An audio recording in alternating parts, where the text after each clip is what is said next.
반갑습니다. 덕과 투자일지입니다.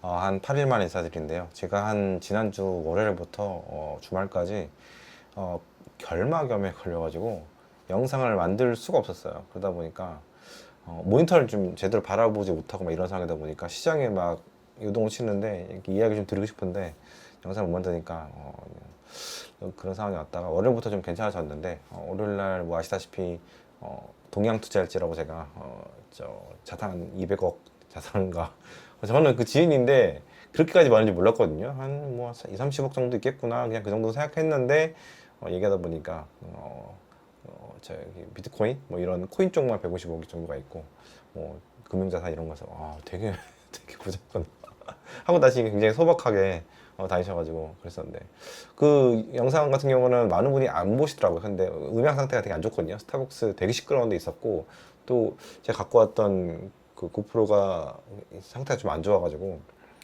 소리가 좀 숨이 잘 안 드는데 그때 자막 켜고 보시면은 진짜 건질 이야기들이 많습니다. 그래서 그냥 보시면 좋을 것 같고 일주일 동안에 일어난 일들을 보게 되면 시장이 너무 많이 빠졌잖아요. 좀 오늘은 좀 저도 좀 힘들더라고요. 왜냐면 제가 그 5월 달쯤부터 이제 국장에 들어왔는데 거의 그때쯤에 지수 때까지 왔어요. 그래서 저도 이제 수익이 좀 많이 나다가 그 키움에서 보니까 3% 상위 3%까지 올라왔다가 일단 한 자릿수까지 떨어졌어요. 그 수익률이 5월 달부터 쭉 해가지고 그래서 이거 진짜 이거 본전 가고 마이너스 가는 거 아닌가 이런 생각도 들기도 하면서 지금 시장 자체가 코스피 자체가 지금 거의 그 포워드 퍼를 보게 되면 한 5%대 5.9? 뭐 이 정도까지 빠졌다고 나와요. 그래서 이 정도면 진짜 바닥 중에서 바닥이고 뭐 한편에서는 그런 얘기 하잖아요. 그 리만 브라더스 서브프라임 사태 이후로 최악의 지금 최저점이다 이렇게 보고 있고 뭐 헤지펀드라든가 다들 막 지금 그 데이터를 보면은 우리 그 멤버십 분들한테는 뭐 보여드렸지만 투매를 계속 하고 있는 그런 상황입니다. 뭐 기계적으로 막 다다다다다 그냥 그 수천 명의 기계화 사단이 그냥 우리에게 통제를 하고 있는 그런 상황인 것 같고 지금까지 올해 뭐 거의 150조 이상을 팔았거든요. 외국인들이 1월 2일부터. 근데 앞으로 증권사 추정은 다 달라요. 100조에서 125 정도, 120조 정도, 뭐 이 정도 추산하는 데도 있고 250조까지 추산하는 데도 있거든요. 그래서 이거는 어떻게 추산하냐에 따라서 다른 것 같은데 이제 그거 맞추기 쉽지가 않죠. 저는 사실은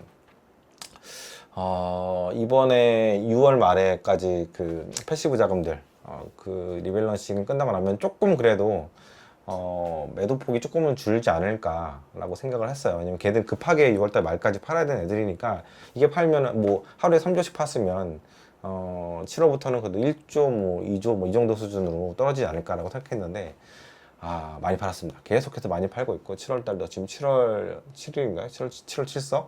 오늘 삼성전자 이제 실적이 났으니까 7월 7석인데 계속해서 지금 파는데 강도가 상당히 심한 것 같고 또 모건 스탠리가 늘 장난을 치잖아요. 작년에 해서 올해도 또 장난을 쳤거든요. 그래서 장난친 거 그때가 보면은 그때 이제 바닥을 만들어요. 변곡점이라고 볼 수도 있고 이제 저점이라고 볼 수 있는데 그럼 꼭 만드는데 그때가 지나놓고 보면 2021년도인가 뭐 그 전에도 그랬었고 그때가 최고의 매수 타이밍이 했거든요. 그래서 지금 보면 8,000 포인트 는 안 깼잖아요. 그쵸? 제가 지금 잠깐만요. 제가 오늘 외부에 나갔다 왔는데 깼구나.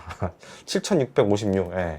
장중에 8,000 올라왔다가 다시 뭐 7,600까지 빠진 것 같은데 그 정도의 뭔가 그 골짜기를 좀 만드는데 좀 더워가지고 얘기하면서 더워가지고 선풍기 좀 틀어야겠어요. 지금 좀 화도 많이 나고 솔직히 얘기해서 오늘 7월 7일부터 또 나라에서 그런 거 하잖아요. 그 인터넷상에서 이야기하는 거 조심해라 뭐 이런 게 나오는데 그래서 정권에 그 반대되는 얘기를 하게 되면 뭔가 이게 자꾸 그런 게 있더라고요. 그래서 이제 말을 좀 조심해야 되는 세상이 됐어요. 이제 이게 좀 뭐 하는 건지 모르겠는데 어쨌든 간에 어디까지 얘기했죠? 예, 그래서 모건 스탠리가 만드는 그 저점은 그 매수 타이밍이지 매도 타이밍이 아니다. 그리고 뭐 세마 애널리스라든가 얘들 같은 경우는 또 그 엔비디아를 공격했잖아요. 엔비디아의 그 차세대 루비칩이었나?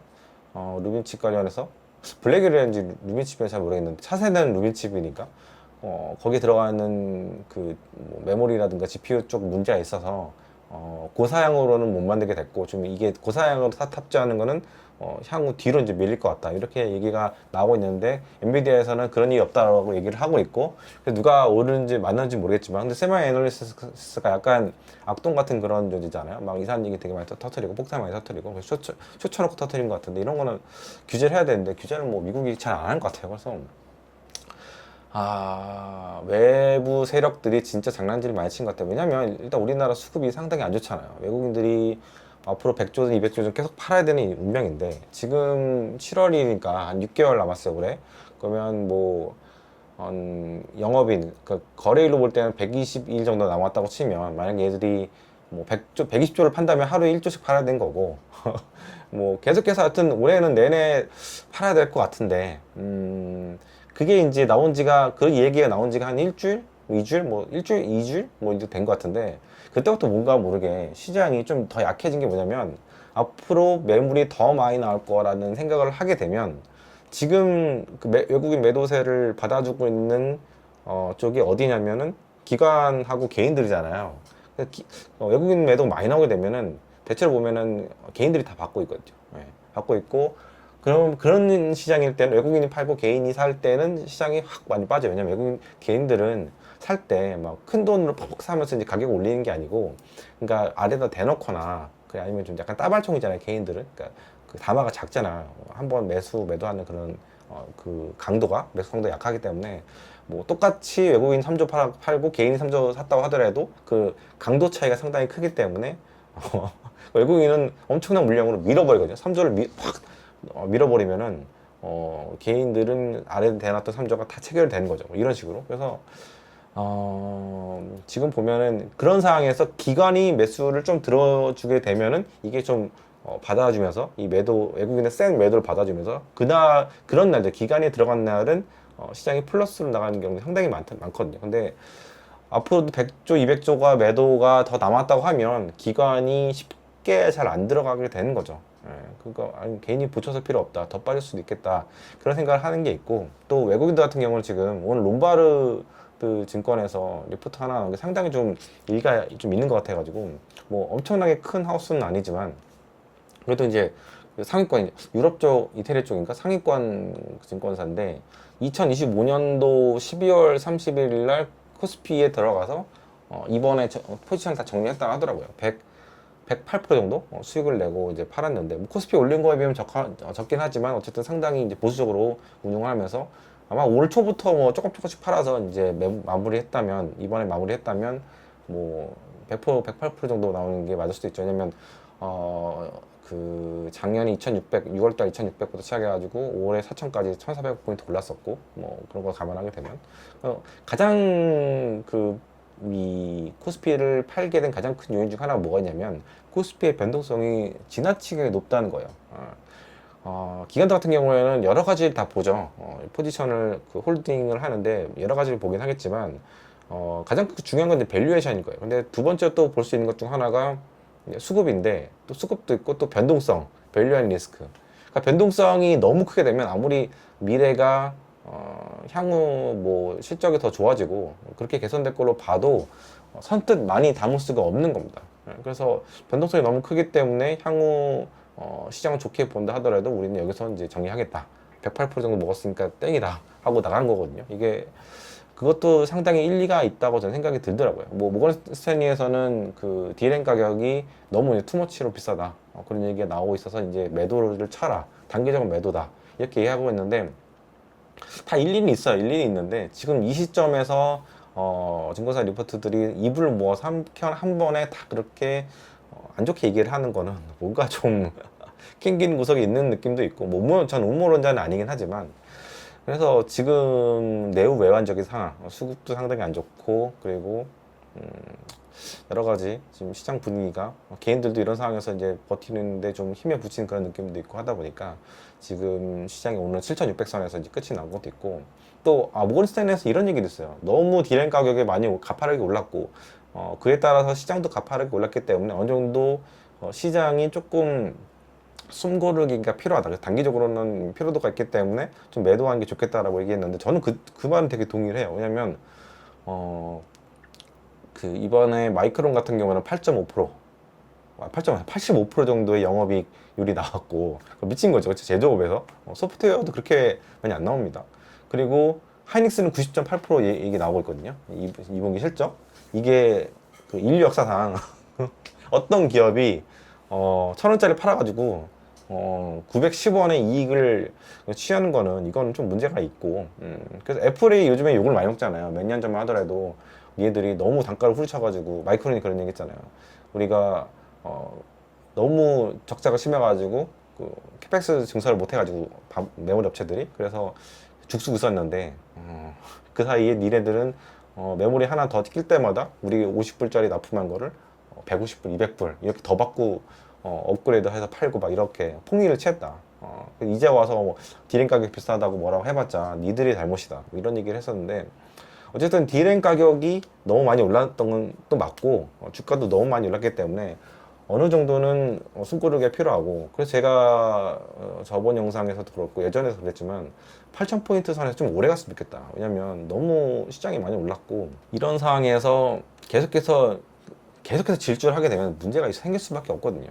그래서 이제 모건 스탠리가 얘기한 어느 정도 선에서 좀 숨고르기 그리고 모건 스탠리 그 리포트 요약본을 제가 보면은 단기적으로 숨고르기가 필요하고 하지만 우리는 중장기적으로 볼 때는 코스피 시장은 더 좋게 보고 있다. 그렇게 얘기를 했거든요. 그러면서 단기적인 매도 차익 실현을 이렇게 권고를 했는데 어쨌든 그런 걸 보게 되면 지금 이 상황에서 우리가 움직인다는 거는 좀 많이 투머치 늦었죠. 늦은 상태고 진짜 9,300대 팔았어야 되는데 그걸 어떻게 누가 맞추냐고요. 진짜 제 영상 보신 분들 중에서 9,300에 파신 분이 있으면 이 영상을 보실 필요가 없어요. 완전 그분은 고수거나 아니면 전생의 나라를 구했거나 그런 분이시기 때문에 이 영상을 보실 필요가 없고 그 노하우가 있으시면 좀 이제 리플에 날아주시면 좀 감사하겠습니다. 네.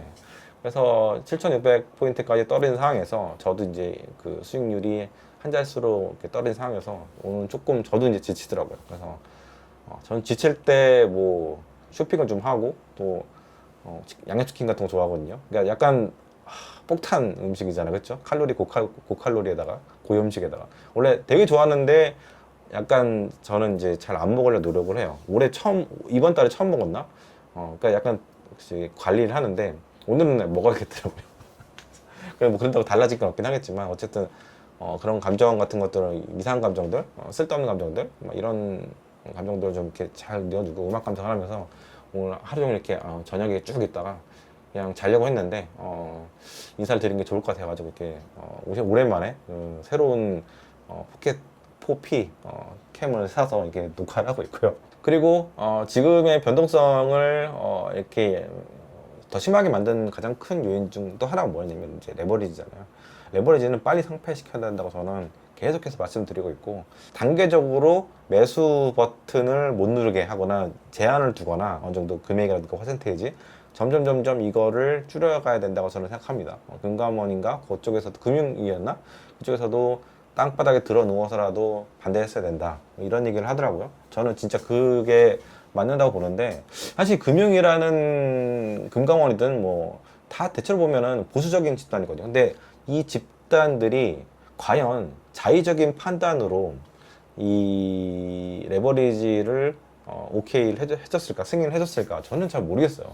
제가 아는 한 제가 그래도 여의도 바닥에서 14년을 있었고 주식도 24년 차를 하고 있지만 제가 보고 있는 금융이 뭐 금감이 하는 다 너무 보수적이어서 약간 너무 욕 나올 정도로 벗어나온 그런 집단들인데 레버리지를 그리고 변동성이 크기로 안 그래도 유명했던 레버리지를 저는 약간 잘 모르겠습니다. 이게 5월 20일인가 그때쯤에 제 기억에는 상장을 했던 것 같은데 그 뒤부터 변동성은 말도 못해요. 특히 서킷 브레이커가 우리 코스피 시장 증권 시장 열린 이후로 12번이 쫙 올렸는데 한 두세 번은 올린 것 같은데 5월 저 서킷 브레이커가 그 레버리지 인덱스가 올라간 이후부터 그래서 그거 빨리 상패를 해야 지금 변동성을 좀 한 20, 30%는 러프하게 볼 때 좀 줄일 수 있지 않을까 이런 생각도 좀 하고 있습니다. 그리고 이제 우리나라 국장에서 판 돈들이 그 파이낸셜 타임즈에서 이 얘기 나온 거 보면 저번에 말씀드렸지만 한 5, 60% 정도는 어디로 가냐, 미국 증시로 들어가고 한 20, 30% 정도는 미국 채권 시장으로 돌아가고 이렇게 얘기가 나오고 있거든요. 근데 가만 보면은 채권 시장이 강세로 돌아선 것도 아니고 또 미국 나스닥이 강세로 또 간 것도 아닙니다. 그리고 이제 그동안 많이 빠졌던 소프트웨어 주식들이라든가 그리고 뭐 M7 주식들 반도체도 빼고 얘네들이 엄청나게 많이 올라온 것, 반등한 것도 아니고 계속 그 바닥에 있어요. 그래서 제가 볼 때는 약간 현금을 가지고 달러를 가지고 지금 있는 상황이 아닌가 그런 생각도 들고, 한편으로는 지금 오늘만 해도 코스피가 많이 빠졌고 외국인들이 계속해서 매도를 하고 있는데도 불구하고 그 외환 그 달러 원 환율이 1513원이에요. 오히려 완전 완전 뭐지? 완전 지금 보면 얼마 빠진 거야 오늘? 오늘 1일 변동폭이 1011원에서 1510원이니까 21원이 빠졌거든요. 그러니까 오히려 얘는 빠졌어. 외국인 매도 그렇게 많았는데. 근데 이게 이건 정말 저도 잘 모르겠어요. 왜 이렇게 빠졌는지. 그러니까 외국인들이 판돈을 가지고 지금 판돈을 가지고 환전해서 나가지는 않나 봐요. 계속해서 원래 나가는 추세였고, 그렇기 때문에 지금 1,500원대의 환율이 지속이 됐었는데 환율이 안 빠진 거는 팔고 안 당한 것 같아요. 데일리로 볼 때, 오늘만 볼 때 20원이 확 이렇게 워낙 강세가 된 거는. 그래서 이것도 참 야리꼬리하고, 또 현물을 팔아서 선물을 사는 날들도 꽤 있었거든요. 특히 2시 반부터 쫙 외국인들이 선물을 팔다가 쫙 급격하게 선물을 사는 그런 날이 며칠 있었는데, 어제는 그렇게 안 하더라고요. 그래서 계속 그냥 현 선물을 다 팔고 있는 그런 상황이 지속이 됐는데, 오늘은 제가 못 봤어요. 오늘 외국인은 계속 한 4조 가까이 팔았던 것 같고, 그래서 선물도 팔았을 것 같고, 선물은 당연히 팔았고, 그래서 이 환율이 유지가 된 건 그렇게 한국 시장을 안 좋게 보는 건 아니지 않을까라고 생각하는데, 뭐 데일리 하루에 나타나는 현상 가지고 또 판단할 수도 없는 노릇이고, 어쨌든 지금 뭐 제가 중국 난방으로 얘기했는데, 외국인들은 어쨌든 올해 100조 이상은 팔아야 되는 것 같아요. 미니멈 볼 때. 그렇죠? 왜냐면 연기금도, 그 큰 규모 연기금도 작년부터 국장 주식을 팔았지만 워낙 빨리 올랐기 때문에 제대로 많이 못 팔았고, 마찬가지 외국인도 많이 못 팔았기 때문에 만약에 진짜 올라간 속도대로 미친 듯이 팔았으면 시장 다 망가졌거든요. 지금 뭐 6천, 5천대에서 막 허우적거리고, 막 개인들은 사다가도 무서워가지고 못 사고 막 시장이 망가졌을 텐데, 그래서 시장 올라가는 거 보면서 이제 팔았던 거고, 그래서 9,300까지 너무 확 올랐기 때문에 그거 봐가면서 이제 쭉쭉쭉쭉 던져가지고 지금 여기까지 내려온 거고, 개인들도 지친 거고, 이런 상황으로 볼 수가 있을 것 같습니다. 그리고 롬바르디아에서 아까 이야기했던 것 중 하나가 또 뭐였냐면, 내년부터 이제 창신 메모리 상장하잖아요. 올해 상장하고 창신 메모리, 그리고 내년부터는 이제 얘들이 물량을 엄청나게 이제 뿌릴 겁니다. 그래서 그것도 향후 메모리 가격에 대한 그런 상승폭 둔화라든가 뭐 이런 것들, 정책 이런 것들을 보기 때문에 매도한다고 나오더라고요. 제가 한 3주 전부터 이야기를 들었던 부분인 것 같아요. 창신 메모리. 그리고 제가 지금 책을 쓰고 있는데 10월달에 아마 출간하게 될 텐데 거기서도 나와요. 향후 지금 현재 이제 미장만 쭉 하다가 이제 미장 국장 5대5가 됐는데 좀 밀렸어요. 국장이 밀리면서 이게 미국장 그 잔고가 더 늘어난 그런 상황인데, 향후 전망 어떻게 보십니까? 라고 물어보는 그런 그거에 답변을 하는 게 있는데, 향후 저는 국장의 미래를, 그러니까 좀 먼 미래긴 하죠. 몇 년 뒤의 미래인데 좀 어둡게 본다. 왜냐면 반도체 그 뒤가 없다. 제가 그 200억 자산가부라고 얘기했었지만 그분한테 물어봤어요. 한국이 반도체 이후에 뭐가 더 있을까라고 보면은 없는 것 같다. 중국이 있기 때문에. 특히 이제 반도체 시장에 중국이 들어오잖아요. 그렇죠? 이미 들어왔고, 랜드 같은 경우에는 거의 이제 몇 위였지? 같은 상위권입니다. 4, 5위 정도 하는 상위권이고, 그 창신 메모리도 거의 4위권이고, SMRC는 거의 이제 TSMC에서 2위 자리를 지금 삼성전자랑 엎치락 뒤치락 하고 있는 상황인데, 캡티브 마켓이 크죠. 중국 마켓이 크기 때문에 얘가 그것들 다 그 시장을 다 접수할 수도 있고 TSMC에다가는 아무래도 약간 조금 제약이 있으니까 그런 상황이다 보니까 올해 이제 창신 메모리가 상장을 하게 되면은 그 이벽자 상가분들 얘기했던 게 뭐냐면은 그 창신 메모리를 사겠다. 중국 같은 경우도 그 반도체 시장에 대한 그런 열망 이런 것들 이쪽도 쇼티지가 상당히 크기 때문에 여기 엄청나게 많이 스페이스X에 사람들이 열광했던 것처럼 초반에 지금 많이 버렸지만 그런 거를 보게 되면은 창신 메모리를 사려고 하는 그런 외국인들의 그런 것들도 있을 거예요. 그래서 이걸 또 청약하거나 아니면 그 시장에서 사기 위해서 국장 종목들을 좀 매도하는 그런 것도 좀 볼 수가 있을 것 같아요. 그래서 어떻게 보면 CXMT 상장 이슈 이게 좀 그 영향이 좀 있는 것 같고 또 마찬가지로 하반기에 뭐 오픈AI, 뭐 엔트로픽 이런 애 상장 이슈 있잖아요. 그럼 요것도 이제 줄 서야 되잖아요. 뭐 오픈AI는 내년으로 미룬다 뭐 이런 얘기도 있는데 어쨌든 오픈AI보다는 엔트로픽 같은 경우에는 상장을 좀 빨리 해가지고 돈을 마련해가지고 AI 서브 센터에 대한 그런 투자를 좀 하려고 하는 것 같아요. 그래서 SPX의 망령. 그래서 수급이 꼬였잖아요. 한 5월달, 6월달 때 이거 상장한다고 6월달 때, 5월, 6월달 때 상장한다고 그 외국인들이 국장을 엄청나게 팔고 여기 줄 서고 1조 8천인가 1조 8천 달러? 이제 1조 8천 달러 맞죠? 그 정도였고 엄청나게 컸죠. 그리고 뭐 이번에 하이닉스가 7월 10일 날 ADR 상장하는 거 그거는 규모가 얼마 안 되니까 40조 뭐 정도? 그러니까 그거는 비교가 안 되죠. 스페이스X야 뭐 1조 8천 달러니까 거의 뭐 얼마죠? 2천 몇백 조 정도 되는 엄청나게 큰 IPO였으니까 이거랑 비교가 안 되는데 어쨌든 그것 때문에 하이닉스를 눌러놓는다 뭐 이런 얘기 있는데 이건 약간 음모론인 것 같고 그렇게 크게 중요한 것 같지는 않은데 근데 외국인들, 미국인들 같은 경우에는 ADR을 사게 되면 여러 가지 편한 점이 있거든요. 아무래도 한 리스크에서부터 조금 멀어지는 것도 있고 외국인들 사이에서는 국장에서 환전해서 그 본국으로 보내는 게 조금 절차적으로 좀 귀찮은 게 좀 있다고 하더라고요. 그것 때문에 우리나라가 MSCI 그 선진국지수에 못 들어가는 이유 중 하나일 거예요. 그렇죠? 아무튼 간에 5월 달에는 스페이스X 상장, 6월 달에는 패시브 자금, 그리고 지금 7월 들어서는 CSMT 요거 케이스들. 그리고 뭐 전체적으로 반도체 그 디램 가격의 상승이 조금 둔화된 것도 있고 삼성전자 실적이 나오긴 나왔지만 2분기 실적이 진짜 엄청나게 뛰었거든요. 1분기 대비 1분기 때 영업이익이 52.9, 57조였던 것 같고 이번에 이제 85조 뭐 이 정도 성적 나왔잖아요. 원래 106조인데 그 성과급 때문에 좀 확 잘렸는데 내년 그 3분기 같은 경우는 100조 원대 초반을 보고 있더라고요. 그러니까 이게 57조에서 87조 맞나? 95조였나? 참 헷갈리는데 오늘 나온 숫자들 헷갈리는데 여기서 이제 100조대 초반이면은 상승폭이 조금 둔화되는 거긴 하거든요. 그리고 삼성전자가 이제 중국 그 기업들한테 디램 가격을 20% 인상을 통보를 한 상태이기 때문에 그걸 감안하게 되면은 그렇게 상승폭이 엄청나게 크지는 않을 것 같다. 거의 57조에서 뭐 90조 정도면 80% 정도가 영업이익 올라온 건데 일단 이번 분기에 3분기에 통보한 건 20% 정도 상방이니까 인상이니까 이거 보면은 그렇게 대박은 아닐 것 같다. 3분기 때는 그런 생각이 들고 뭐 그렇다고 해서 이게 메모리 쇼티지가 당장 뭐 끝나간다라고 보긴 힘들지만 어쨌든 디램 가격도 좀 쉬어가는 상황이고 주가도 조금 쉬어가는 그런 상황인 것 같고요.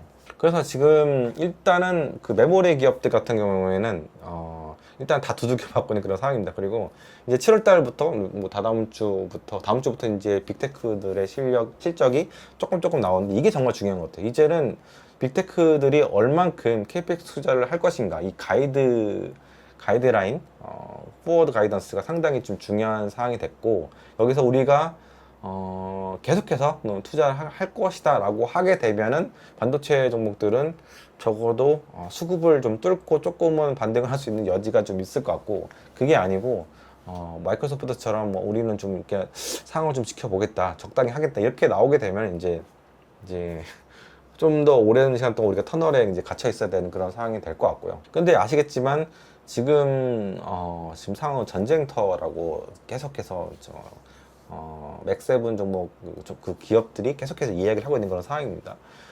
계속해서 미친 듯이 지금 투자하고 있고 메타 같은 경우에는 좀 웃긴 게 뭐냐면 한 일주일 전부터 빠지게 된 이유 중 하나가 또 메타 얘기잖아요. 유슈 서버 인프라를 임대업으로 서버 임대로 돌리겠다 라고 얘기했는데 그 많은 분들이 그런 거예요. 벌써 이제 그러면 끝난 거야?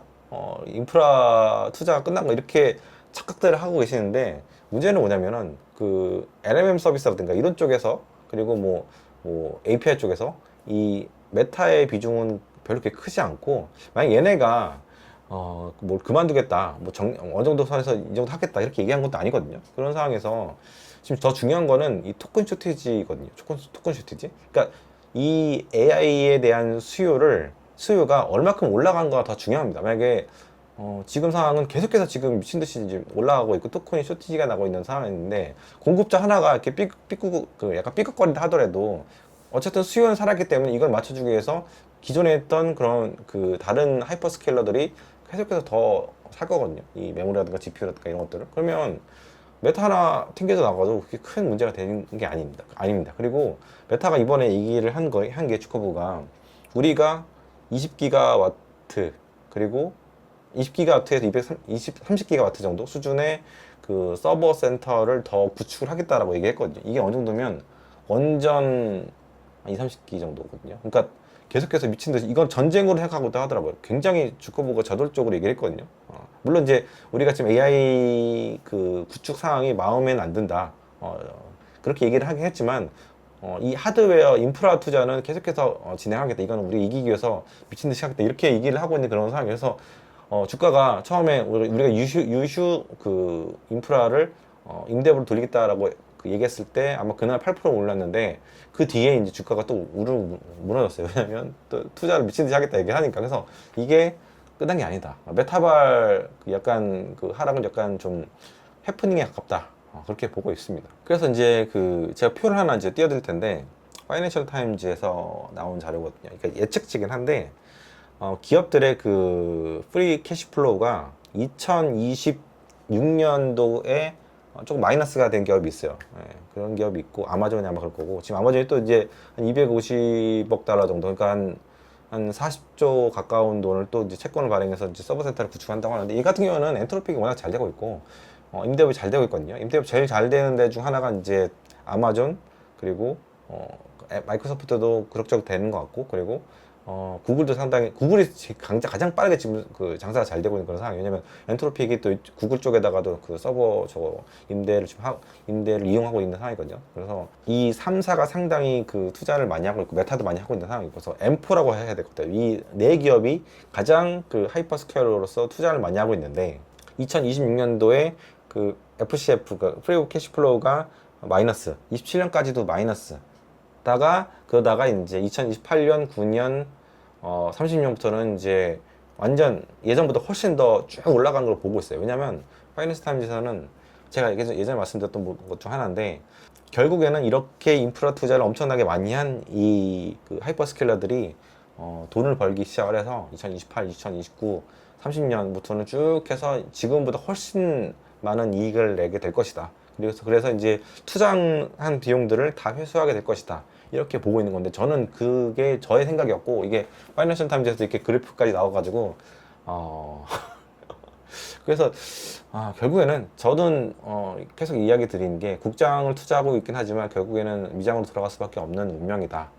그렇게 보고 있고 아마 언제 들어갈지 모르겠지만 일단 올해 10월 달까지는 국장이 있어 보자라고 얘기했는데 지금 계속 빠지고 있는 그런 상황인데 어쨌든 그 사이에 뭐 미장도 많이 빠졌고 그래서 지금 똔똔 치는 그런 상황이지만 아무튼 중요한 건 뭐냐면은 지금 미친 듯이 하이퍼스케일러들은 부채를 조달하면서까지 메모리를 사고 GPU를 사고 이 인프라 AI 인프라를 깔고 있는 그런 상황입니다. 그리고 2028년부터 FCF가 쭉 늘어나게 되면은 더 투자할 수 있는 여력이 있는 거고 그리고 그러면서 올 때 미국의 그 패권 헤게모니는 AI로 인해서 중국과의 격차를 계속 유지를 할 수도 있을 것 같다는 생각도 들고요. 그래서 뭐 미국이 이렇게 좀 주저앉는다 막 그런 얘기도 많고 달러가 뭐 어떻게 된다 얘기 있는데 제가 볼 때는 그러면서 볼 때도 달러는 그 헤게모니를 계속 유지하게 될 것 같아요. 그리고 중국 기업도 빼면 그 AI를 제대로 이제 그 컨트롤할 수 있고 서비스하고 매니지할 수 있는 그런 애들이 없어요. 그죠? 뭐 일본에도 없고 유럽에도 한 개도 없고 그렇죠? 우리나라에는 당연히 안타까운 현실이긴 한데 없고 그러면 이제 글로벌 사우스가 아닌 나라들은 결국에는 미국에 있는 그런 AI 서비스를 사용할 수밖에 없고, 뭐 요즘 그런 얘기 나오죠. 무역 수지 중에서 이렇게 이런 자본 수지라고 해야 되나? 개인들마다 3만 원짜리 그런 그